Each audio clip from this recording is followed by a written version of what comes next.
Welcome everyone to the Coaster Spot. This is Alex and it is April 28th. We're back at Dorney Park for the preseason preview. Not all attractions are available, but most of them are. So that's fun. And the nicest thing today is we rolled up around 10:30 and the gates are already open. You're able to walk all the way down. Park was supposed to open at 11. I love when you don't need to wait and that giant crowd at the front gate. So hopefully that's something they do in the future continuously. But in this video, we're just gonna show you everything that's new at the park.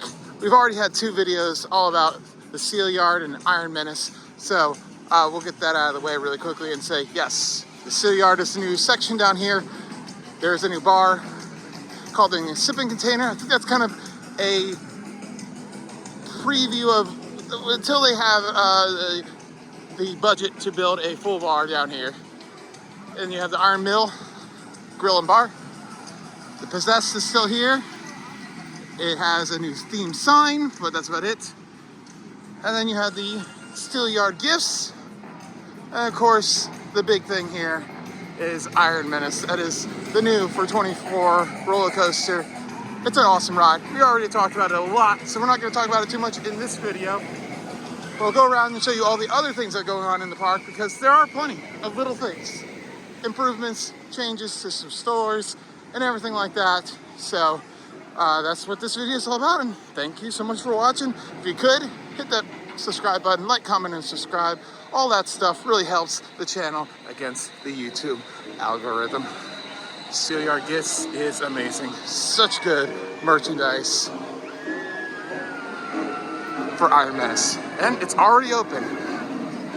This was supposed to open at 11, and it's already open. Nice, I love that. One ticker doable. So this is awesome. In the queue, they actually have like a YouTube video documentary, and you thought your boss was bad. The ghost story of Hiram McTavish. That is so cool. I love that.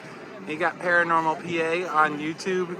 That's fun. We looked up the Instagram account. There's like no content on it, but it's definitely Dorney Park created. That's so neat. We'll have to see if this video is somewhere on the internet. That's awesome. So a little bit more about Iron Menace. It is a V&M dive roller coaster. It is 160 feet tall. It's going to take you up, hold you at the top, 95-degree drop, down at 64 miles per hour, I believe. 3 inversions, an Immelin, CRG roll, a tilted loop that's not an inversion, and then a corkscrew and then a helix. Short ride, but nice and sweet, nice and intense, awesome. And then the old Cedar Creek Flyers have been renamed the MT Buckets, fit with the whole theme of the area.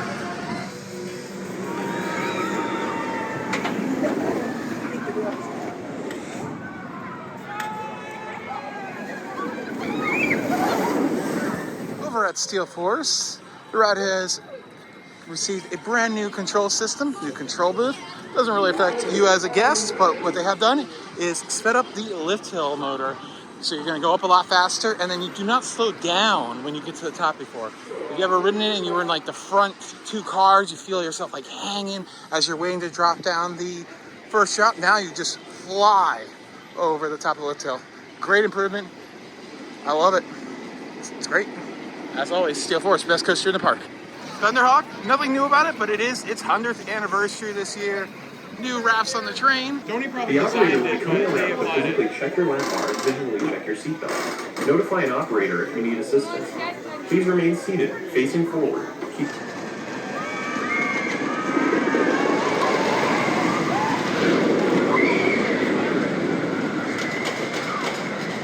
All right, if you saw our Great Adventure update from a few weeks ago, we had Jeff and we did unedited history segment.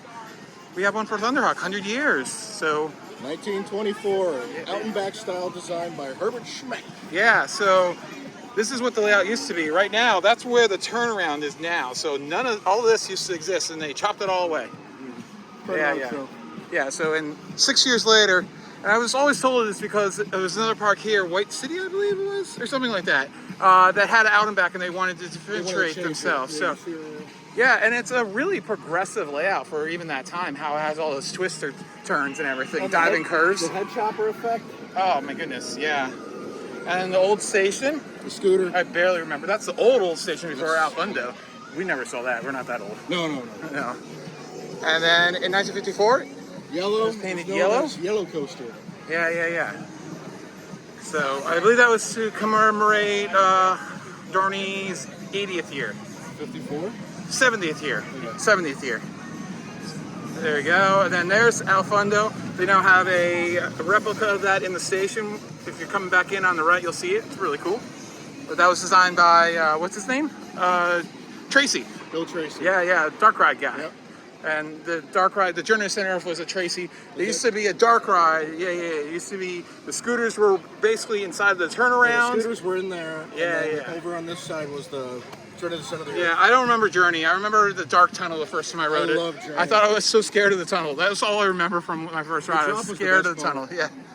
And then here you go, modern 89 history. Hercules.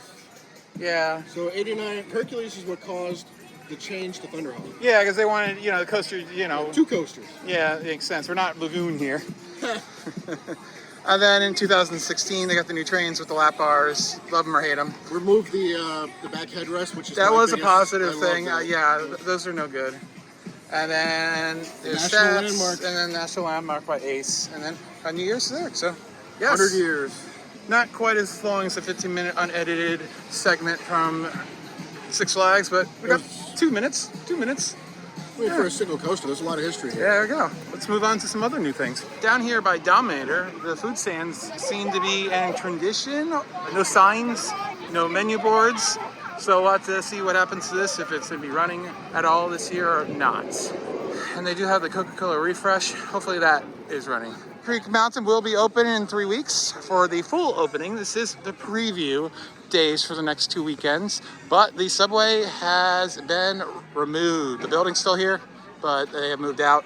I believe there's still a location up in the water park. I'm not sure about that, but yes, no more subway here, nothing here. So I think they're spreading out the food with the iron mill, and that's why they did that, I guess. I don't know. Subway is always a fun option because, you can take it with you when you're done for your day and take it home for dinner. For next weekend, here are all the pre-season rides, food, and gift shops. It's pretty much everything. It's every coaster but the Wild Mouse, and just a few flat rides here and there aren't available.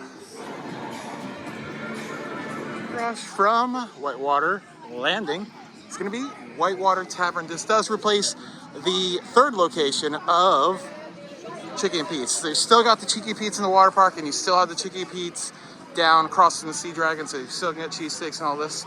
Looks like we have Detroit-style pizza. Let's take a look inside of that menu, and of course they do have the Funk Brewing Iron Menace brew all over the park. We gave it a try on media day, and it was absolutely fantastic. Great light American lager. And here's your menu: chicken tenders, bacon cheeseburger, short-style pizza, short-style pepperoni. There it is. And they've done absolutely nothing inside of here. They still even have the sports memorabilia from Chicky and Pete's. So there it is. I'm excited. Yeah. Oh, and chicken wings. Those are not on the meal plan though. Everything but that is on the meal plan. Our landing will be open probably in a few weeks. But also, since we're right by the entrance to the water park, we'll show you this probably later on this season sometime, and do a full new tour of Whitewater Kingdom, since we haven't done one since 2020 and it has a lot of the 2020 restrictions in it.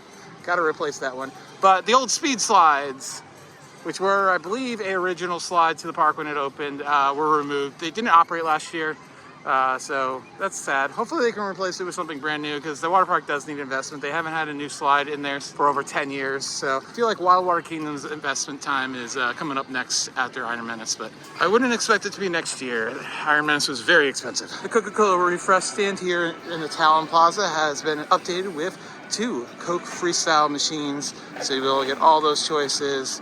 And it's not the only ones, we'll have some other ones at the front of the park. We'll show you those in a moment. Now we're kind of doing the tour of updates backwards, but that's how we rolled through the park. So that should be good. Love all these choices. So Great Adventure loses them, Dorney Park gains them. Hope you liked your Talon photos from before, because it doesn't seem like we have them anymore. All the screens have been removed.